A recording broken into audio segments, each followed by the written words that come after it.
YouTubers, this is Joe from ArtAlienTV, another game of interplanetary I Spy going on here, back to Mars, back to Gale Crater, and today we are looking at Sol 703. I've just been working on this Gigapan pretty much all day yesterday and until about 4 o'clock this morning, and also a couple of hours today, mainly getting all these links sorted out and stuff, and there's a lot to see here.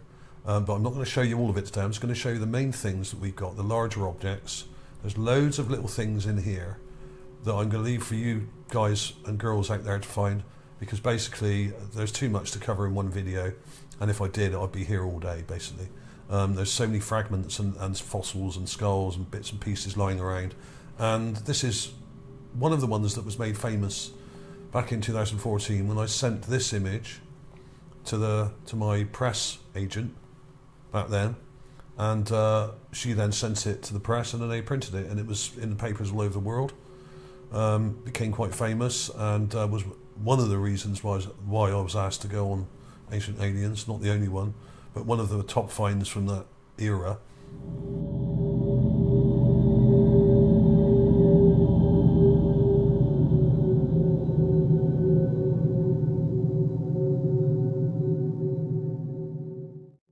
And basically what we have here is the Mars tank, or SPG. This has been called a sort of SPG or cannon or whatever since then. I think the press called it a cannon or rocket launcher or something like that. It's not a rocket launcher, but who knows? We don't really know. I mean, when I first saw it, basically I think initially, if I remember rightly, if you check these links here, it will tell you on some of these, it will link to the original videos I did of it, and it would also say that it was initially found by Rami Bar Ilan, a great researcher actually, and he found quite a few things back then, which everyone else sort of jumped on really. I made the find famous, but I never claimed to have found it, even though it may have said that in the press. I did credit him from the very start, but often the press leave these things out and change things around without your permission. But there we are. But some of these will link to the original videos, and in the description of the videos there will be a newspaper article for you to read as well, and you can link to that as well. Okay. But basically, I'll show you where to look. It's right at the back here. Now this is a long way off. I would say this is about probably 150 feet away from the rover, possibly a bit more. I don't know exactly. We got the rover is up back here where we're sat, looking down from quite high up on this kind of ridge here, which slopes down.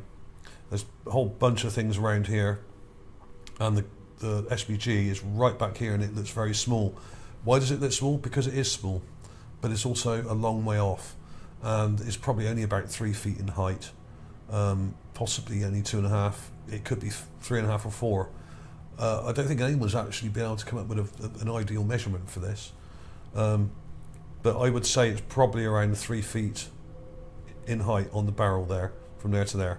It's just a long way away, and it's kind of adjacent to this ridge here at the back. And this thing, incidentally, when you look at it, is pointing towards Mount Sharp. Now why would it be doing that? Now I have covered this in other videos, so a lot of you may have seen this already.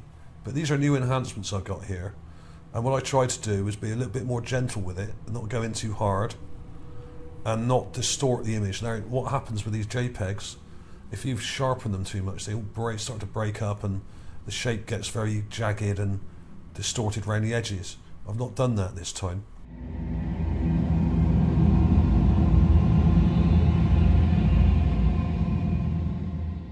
I was a lot more careful. And you can actually see what looks a bit like a turret here, a very wide barrel, a chunky body, and if you look really carefully and squint a little bit, you can actually see what seem to be tracks or wheels or something along the side here, right? Now I did think initially when I first looked at it that this might be something else, but having found lots of similar things now, and other people have that I've shown as well, I've shown a whole bunch of tanks and vehicle type things like this. Having found a few and shown quite a few, I now do think this is probably an actual SPG or gun emplacement or something like that. and you can even see structures next to it. So check all the links out with that. I won't go on and on about it. There's lots of extra information here about it, and there's links to playlists and all sorts of other things which are related, which also talk about it. So you can go on those if you want more information. Okay, it is quite small, but a lot of these tanks and things are on Mars. They're about 1/3 size, or perhaps even a quarter size of ours on Earth. So there we are. There was also this thing. Now this thing I called the Cradle pod. I did a video on this back in 2014 also.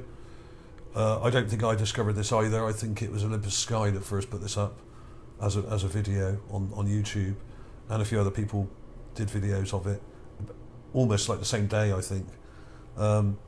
And it looks a bit like this in shape. I'm not saying it is one of these, but incidentally this is from Planet of the Apes, and it's quite prophetic, this stereo image I've done here.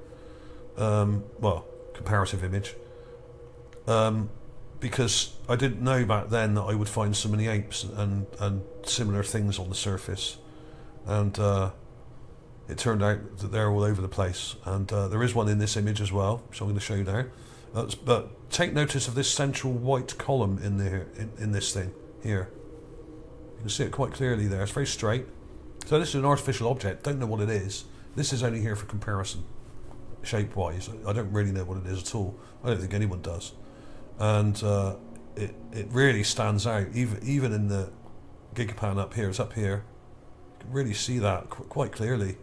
It's a little bit dark on here. When you do these big images, what happens is the software stretches the brightness to match them up, and you always tend to get a bit darker on the right hand side and too light on the left side. But if you want to link to the original images, there's a link here. Follow the Caltech link there. That will take you to the original image set, and you can download these as separate little images, which may be easier for you, and they won't screw up your graphics card like this thing is trying to do now.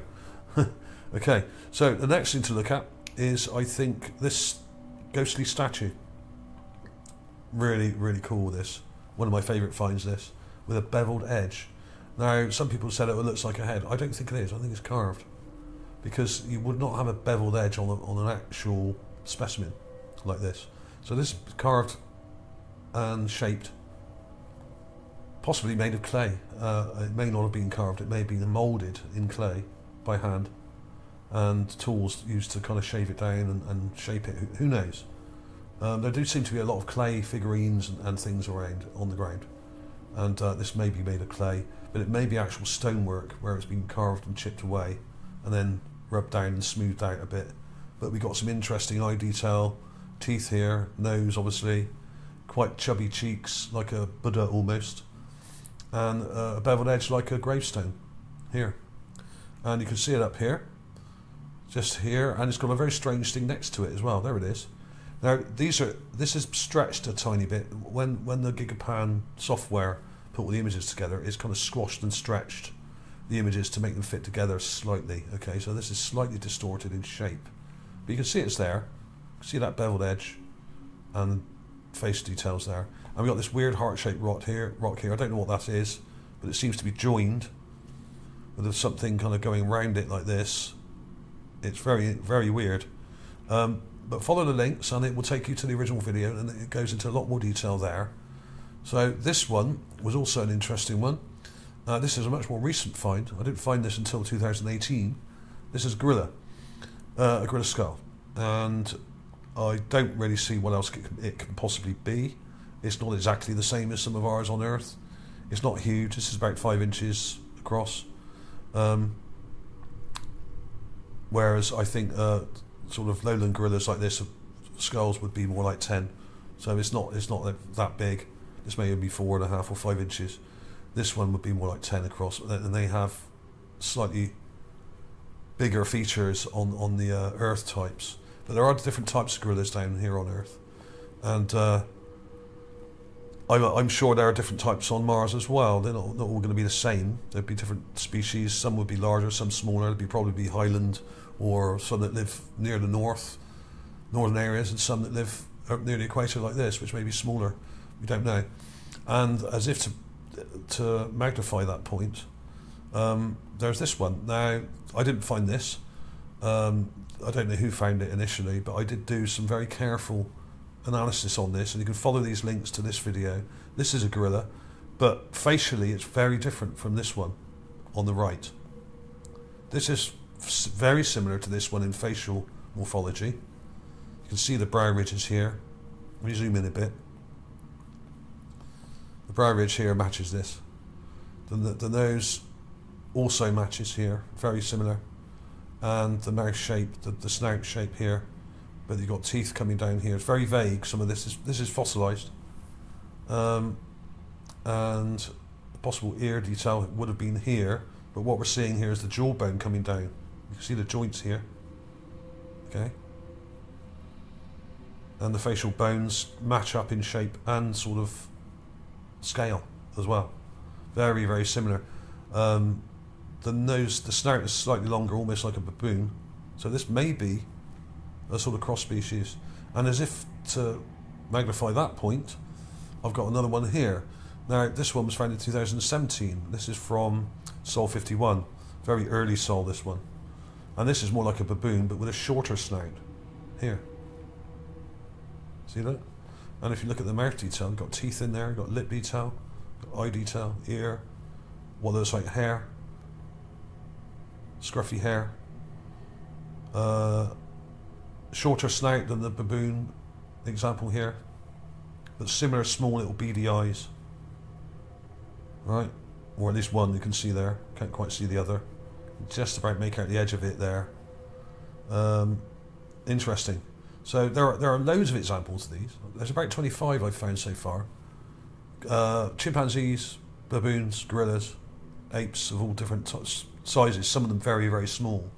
Lots of them are very, very small. This isn't very big. I would say this is about the same size as this gorilla here, and may even be a very similar species. But basically, the brow ridges on this are much more pronounced, like the gorilla here. And this one has quite small brow ridges. So it's not a gorilla, or it may be some other type of ape, or may not even be an ape.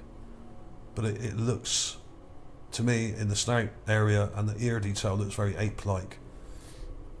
So it may be some kind of baboon or similar creature. Okay? But what was interesting about this gorilla is the fact that it's got a very grey or light-coloured face and head, with a very, very, very dark legs, and probably a brownish colour to the back of it, but we don't really know what the colour is because the image was taken in black and white. But what we do know about this is that the facial details do not match any known species of gorilla on Earth, and are very different. It's got quite heavy brow ridges, but the nose is very short. In other words, the snout doesn't stick out very far. So this is a bit more like one of these here, with a kind of stubby, shorter snout area, unlike this baboon. But body-wise, now a lot of people said that this is fake. It's not. It's in the image. Okay, the image has been downgraded quite a lot, and there's lots of distortion in the image from NASA. Why they ever downgraded such low-res images to start with, I really don't know. They over-compress them quite aggressively, and there's lots of distortion and not a lot of detail. But this is probably a few feet tall, so there is some detail here, and it's very black. And you don't get black objects on the surface of Mars, really. You get shadows, which are dark, but this is black. So this thing must have black hair or fur on it for it to go like this, because there's no light reflection or anything being picked up on this part of the image here at all, which says to me that it's actually coloured black. And because it's a dark, low-quality image, there's no data here because there's nothing for the camera to see apart from blackness. Okay, so that just comes out as a void almost. Okay, that's zero data here. So the weird thing is about this, you can actually see eye detail in there, bridge detail, nose detail.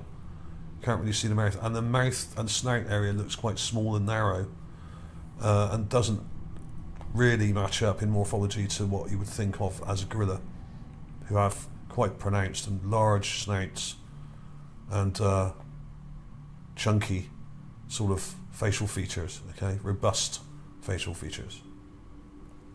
So there's discrepancy here in that detail, which means that this is a different species altogether. But this is a different part of Mars. This was taken by the Spirit rover, and it's thousands of miles away from where we are in Gale Crater here. So it would make sense that if there are gorillas and apes on Mars, which there are or were,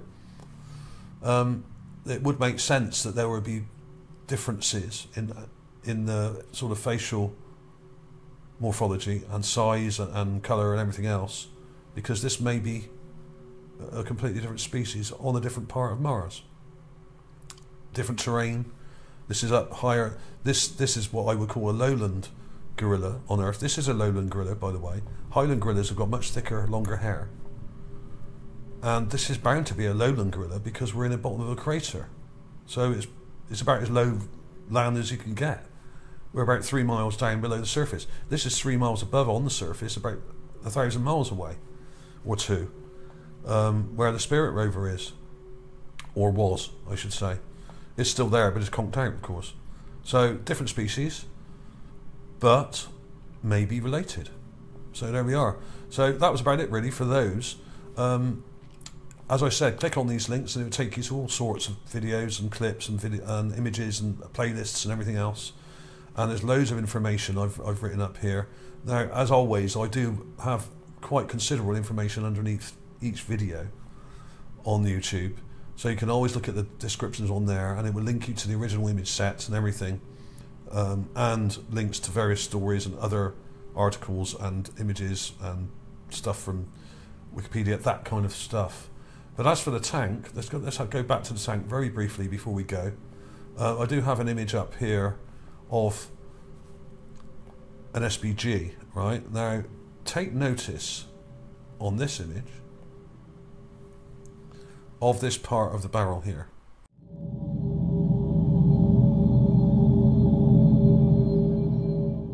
But it's a bit clearer on here, you can see it here, right?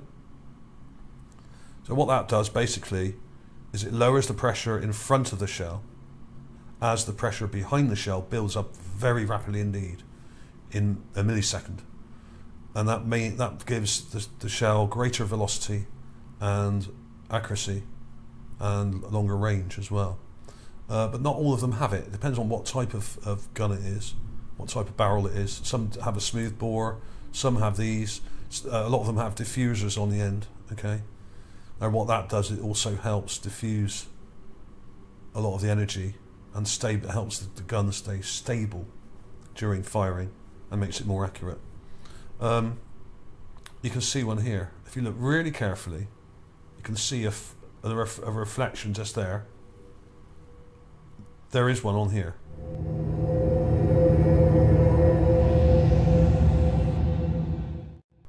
It's like a thicker sleeve part to the barrel.